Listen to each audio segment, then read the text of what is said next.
एक तरफ नौकरी की तलाश में भटकता हुआ युवा, तो वहीं दूसरी ओर इस्तीफे पर अड़ी डिप्टी कलेक्टर। जी हाँ साथियों, हम बात कर रहे हैं मध्य प्रदेश की डिप्टी कलेक्टर निशा बांगरे, जिन्होंने कुछ माह पहले ही इस्तीफे की पेशकश भी राज्य सरकार के समक्ष की है, पर उसके बावजूद भी राज्य सरकार उनका इस्तीफा मंजूर नहीं कर रही है। और जिस कारण से उन्होंने न्याय यात्रा भी निकाली थी, और न्याय यात्रा के बाद उन्हें जेल भी जाना पड़ा था, और जेल के बाद उन्हें जमानत भी मिल चुकी है। और जमानत मिलने के बाद हाईकोर्ट में भी उन्होंने आवेदन किया हुआ है, याचिका लगाई हुई है कि मुझे आखिर इस्तीफा क्यों नहीं दिया जा रहा है। तो आज हम द 10 मिनट बुलेटिन में मेरे साथ बात करने वाले हैं इसी विषय पे कि आखिर निशा बांगरे जी क्या चाहती हैं, और साथ ही क्या उनका ये जो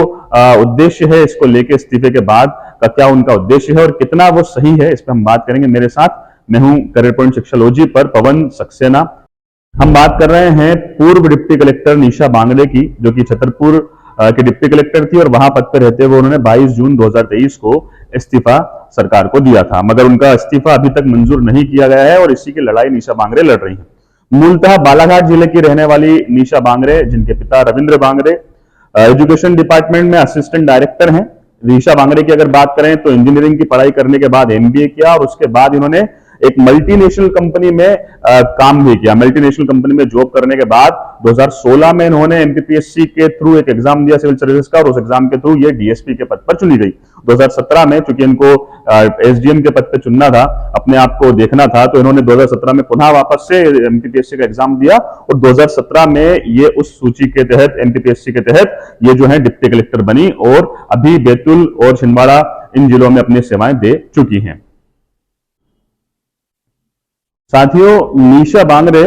बैतूल की आमला सीट से विधायक का चुनाव लड़ना चाहती, विधानसभा का चुनाव लड़ना चाहती हैं, क्योंकि आचार संहिता भी लग चुकी है मध्य प्रदेश में, और चुनाव की डेट भी फिक्स हो चुकी है, 17 नवंबर को चुनाव है। तो बैतूल की आमला सीट से विधानसभा का चुनाव निशा बांगरे लड़ना चाहती है, जिस वजह से उन्होंने लगभग 4 से 5 माह पहले ही इस्तीफे की पेशकश राज्य सरकार को कर दी थी, मगर राज्य सरकार जो है उन्होंने भी इनका इस्तीफा मंजूर नहीं किया है। उनके ऊपर अभी उनका कहना है कि जांच चल रही है, क्योंकि राज्य सरकार के इस्तीफे मंजूर करने की जो शर्त होती है कि इनका कोई बकाया किसी कर्मचारी का, जो मध्य प्रदेश कर्मचारी का जो इस्तीफे के मंजूर करने की शर्तें होती है, उसमें यह होता है कि भाई कोई बकाया किसी प्रकार का ना हो, या किसी प्रकार का भ्रष्टाचार कर्मचारी ने ना किया हो, इसकी जांच होती है, उसके बाद में इस्तीफा मान लिया जाता है। तो सरकार का यह कहना है कि ये जो जांच चल रही है, स्पष्ट तरीके से जांच चल रही है, निष्पक्ष तरीके से जांच चल रही है, उसके बाद ही इस्तीफे पे कोई फैसला लिया जा सकता है। वहीं निशा बांगरे का कहना है कि मेरे खिलाफ इस प्रकार की कोई बात नहीं है, ना तो कोई बकाया है, ना कोई भ्रष्टाचार के आरोप मुझ पर कभी लगे हैं। मेरा जो पूरा जो कार्यकाल रहा है वो बिल्कुल स्पष्ट रहा है, निष्पक्ष रहा है, तो मेरे इस्तीफे को मंजूर करने में आखिर क्या परेशानी है सरकार को। वहीं अगर बात करें कि ये जिस सीट से लड़ना चाहती है उसमें कांग्रेस पार्टी की तरफ से शायद ये लड़ना चाहती है चुनाव, और बीजेपी को कहीं ना कहीं इससे दिक्कत हो सकती है, अगर ये सीट कहीं ना कहीं एक सीट का जो है नुकसान हो सकता है। इस वजह से कहीं ना कहीं जो सरकार है वो इनके इस्तीफे को मंजूर नहीं कर रही है। इस वजह से इन्होंने आमला से भोपाल के लिए न्याय यात्रा भी निकाली थी, और वहां पे इनकी गिरफ्तारी भी हुई थी, और इनको फिर जेल भी जाना पड़ा था। वहीं अगर बात करें कि उसके बाद इन्होंने हाईकोर्ट में भी याचिका लगा रखी है। आज हाईकोर्ट में सुनवाई थी, और जो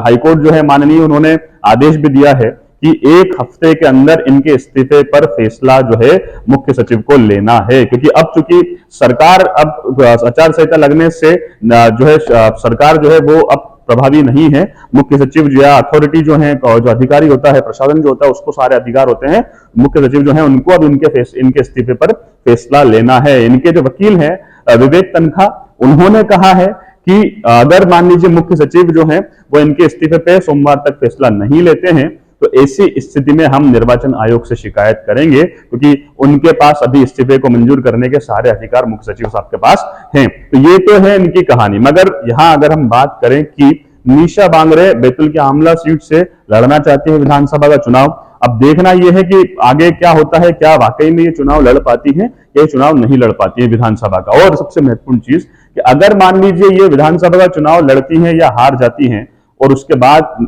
अगर विधायक भी नहीं बनती, तो विधानसभा विधायकी का जो पद है वो भी इनके पास से गया, साथ ही जो डिप्टी कलेक्टर के पद पे ये ऑलरेडी थी वो भी इनके पास से गया। वहीं अगर बात करें तो इन्होंने भी एक अच्छी बात कही है, और अच्छी बात यह है कि एसडीएम जैसे डिप्टी कलेक्टर जैसे पद को छोड़कर विधानसभा में आना या विधायक बनना या कुछ बड़ा करने का काम, इन्होंने जो जज्बा इन्होंने ठाना है कि जन सेवा करना है या आगे बढ़ना है, तो ये भी एक बड़ा वाकई में बड़ा टास्क है कि अपने एक इतने बड़े पद को छोड़ना, और उस पद को छोड़ने के बाद जो है जनसेवा का मन बनाना और जनसेवा के लिए अपना जो भविष्य है वो दांव पे लगा देना, ये भी एक बड़े बात कहीं ना कहीं होती है। तो मीशा बांगरे जी जो है वो अभी काफी चर्चा में है, मध्य प्रदेश में चर्चा में है, क्योंकि सरकार की और इनकी खींचतान चल रही है। एक तरफ इस्तीफे की पेशकश हो चुकी है, एक तरफ इस्तीफा मंजूर नहीं किया जा रहा है। तो क्या कुछ सोचना है, कहना है आपका, हमें द 10 मिनट बुलेट में जरूर बताइएगा कमेंट में, मीशा बांगरे जी के बारे में या उनके इस्तीफे के बारे में। क्योंकि सवाल यह भी है कि एक तरफ नौकरी की तलाश में युवा भटक रहा है, उसे नौकरी नहीं मिल रही है, वहीं अगर बात करें डीएसपी डिप्टी कलेक्टर पे जो सिलेक्ट हुए जो लोग हैं, वो अगर इन कारणों से अगर इस्तीफा देते हैं, तो ऐसी स्थिति में हमारा युवा का भविष्य क्या रहने वाला है, उसके लिए क्या बेहतर है, वो इनको कैसे इंस्पिरेशन माने, इनसे क्या सीखें। अगर आप डिप्टी कलेक्टर बन जाते हैं, एसडीएम बन जाते हैं और उसके बाद पद को छोड़ते हैं और छोड़ने के बाद विधानसभा में जाते हैं, विधायकी के लिए लड़ते हैं, तो क्या हमारे युवा को भी बिना तैयारी करे विधानसभा में तैयारी मजबूत करना चाहिए? युवाओं के लिए क्या कुछ सोचना, कहना है, क्या इंस्पिरेशन इनकी है, आप हमें कमेंट में जरूर बताइएगा। धन्यवाद।